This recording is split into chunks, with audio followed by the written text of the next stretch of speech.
Hello everyone, welcome to my channel. So today I have with me the premium flagship level smartphones of 2020, the Samsung Note 20 Ultra and the Note 20. And after watching this video all the way till the end, you will be able to make a concrete decision as to which one you should get this holiday season. So let's get started. As always, everything is time coded for your ease to browse around various topics. If it's your first time on my channel, please consider subscribing as I do regular videos for various smartphones like this one, smartwatch reviews, tech tutorials and much more. You'll find a dedicated playlist for Samsung tech videos, be sure to check it out. And if you want, you can support my channel by becoming a member at a small monthly charge with all the perks that I'll have to offer. Click this join button to check out all the perks of becoming a member. Also check out some cool merch under the store tab and check out as well as subscribe to my second YouTube channel for mobile friendly short video content. So today's goal is to compare the Note 20 to the Note 20 Ultra in depth for you to narrow down which one you should get. However, I have done a full review video for the Note 20 Ultra which is linked up in the card section and at the end of this video. So if you decide to go for the Note 20 Ultra or you want to learn more about Note 20 Ultra, then I will highly recommend you to watch that video after this. With that said, let me quickly do an unboxing of this Note 20 Mystic Green alongside the Note 20 Ultra. And if you don't care about unboxing, please skip ahead to this timestamp. Now it came in a box like this one. Just for perspective, there isn't a significant difference between both these boxes. My Note 20 Ultra is Mystic Brown and the Note 20 is Mystic Green color. Both these phones are 5G with 128GB internal storage. The print and the design of Note 20's box is identical to the Note 20 Ultra. Now let's go ahead and open it up. Under the lid you'll find the box which houses a SIM ejector tool, and inside it you'll find a small quick start guide which most of us don't really care about, and it's good to see the concise version versus a thick hefty booklet. Moving on, it's the Note 20 Mystic Green. Holding this Note 20 after holding the Note 20 Ultra, here are the few things that stands out right away, and that is the size. Not much of a difference, but you definitely feel it while holding it. Gone is the dual curved edge screen and the camera bump. Holy moly, there is a significant difference between both of these camera bumps. Note 20 Ultra's camera hump is humongous compared to the Note 20. Look at the Ultra's periscope zoom camera and its lens. Except the top camera lens, the other two camera lenses on the Note 20 Ultra are visually bigger in size than the Note 20. And Note 20 obviously misses out the laser autofocus. Now about the SPen, the color accent is carried over to the SPen as well, which is really nice. Speaking of SPen, I wonder if I can use the Note 20's SPen on my Note 20 Ultra since the SPen is now Bluetooth integrated. As you can see, I can use either of them, but let's test out if the gestures work or not by checking that out in the picture gallery. So it does not. Well, that's what I expected. Let's go ahead and peel off the sticker.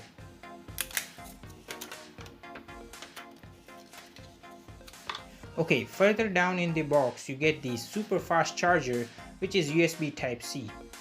That's good, finally I can use this charger for charging up my iPhone 12 mini, as sadly Apple ditched including the charging brick in the box.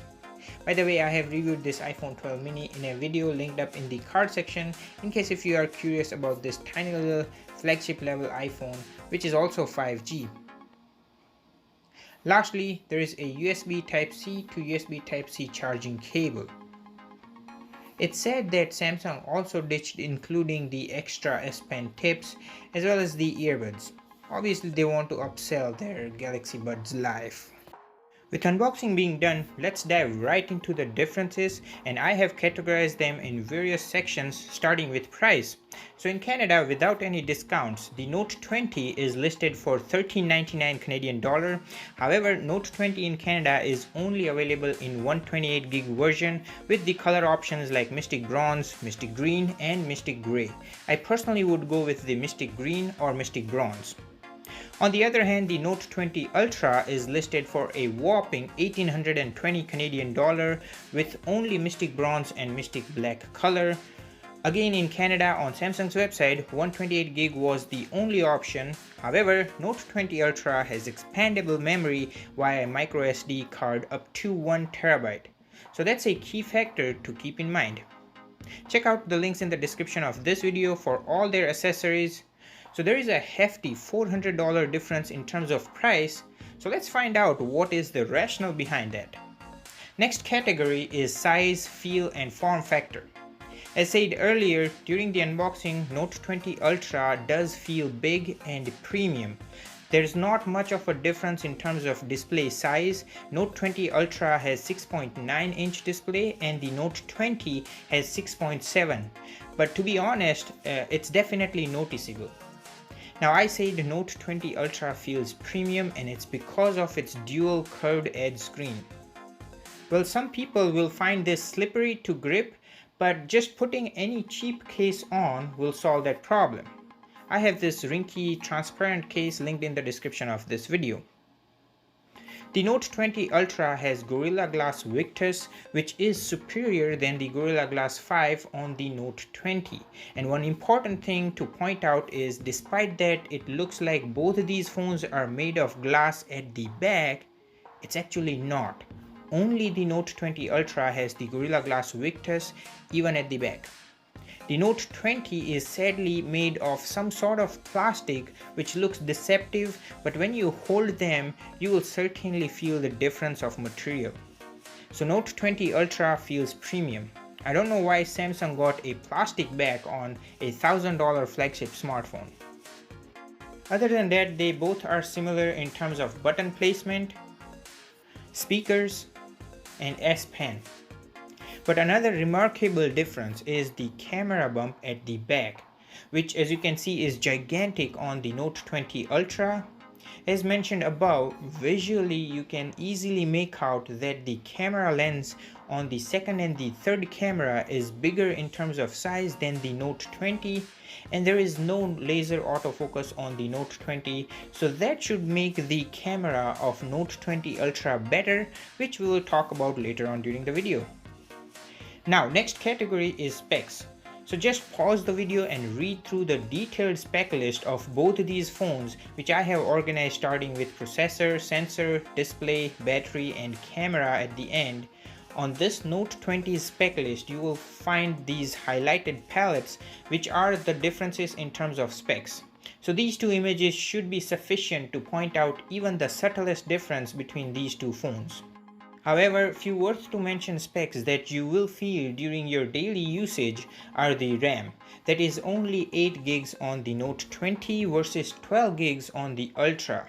You will feel it when you are heavily multitasking, and obviously the lack of expandable storage. Now, me being a YouTuber, I would always prefer this Note 20 Ultra, as you will be surprised to know that my 512 gig memory card is already 75% full on the Note 20 Ultra. Next is display.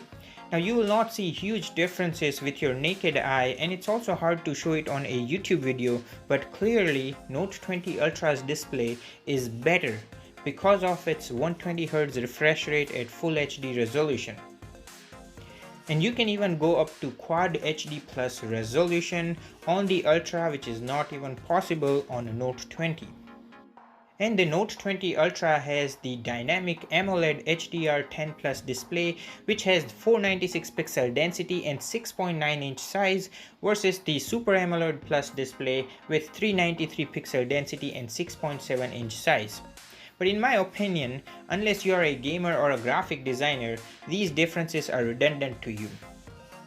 Moving on, the stylus on Note 20 Ultra has only 9 millisecond of latency versus 26 millisecond of latency on the Note 20, which is noticeable, but unless you are a tech-savvy person, it wouldn't really matter. I would say that the SPen experience has significantly evolved since the last iteration, as now they are Bluetooth enabled, so you can use all those gestures to control the device on top of the pen and paper like sensations while writing. Now Note 20 Ultra has 4500 mAh battery size versus 4300 on Note 20. This difference in my opinion is not huge, as Note 20 Ultra needs more power for the bigger display, higher refresh rate and the camera sensors. So at the end of the day, in my opinion, they both perform just about the same.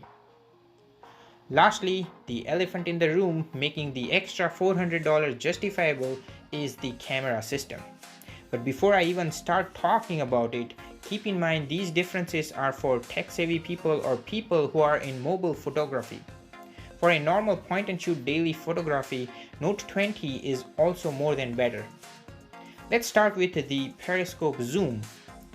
So on Note 20 Ultra, you can have up to 5x optical zoom and up to a 50x digital zoom.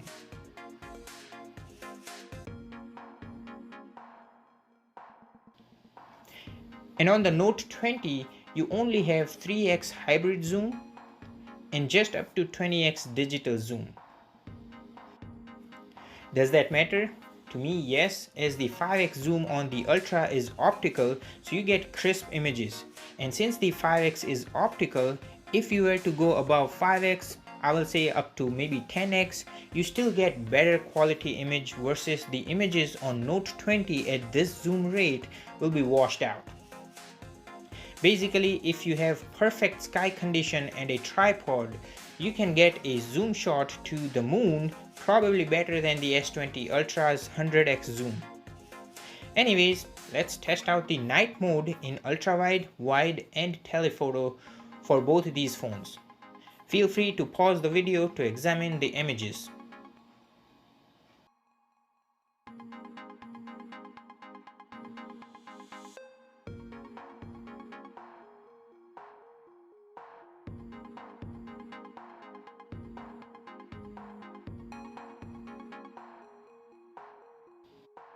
Now let's take some regular daily life shots.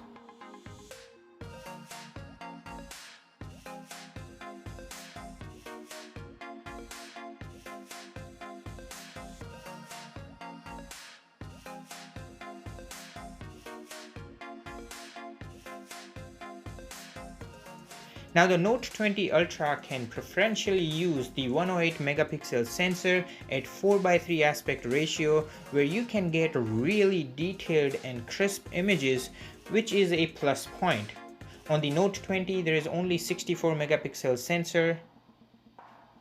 Speaking of 108 megapixel camera, both these Note 20s can film up to 8K footage, but take my words, the Note 20 Ultra's footage has more details, and you can even crop in the footage for more details without getting it washed out. I find this feature helpful, as if I were to film with 8K, I can zoom in during editing without losing any details. The slow motion on both these cameras is better, but the significant difference is in terms of autofocus. Let's go ahead and test it out.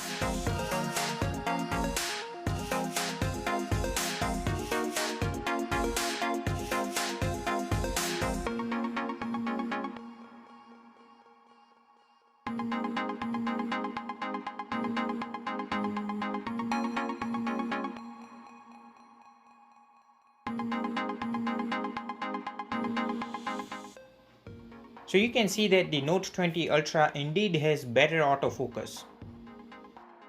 There are other features like Pro Video and Pro Photo mode, where you can utilize the Note 20 Ultra's camera at its full potential.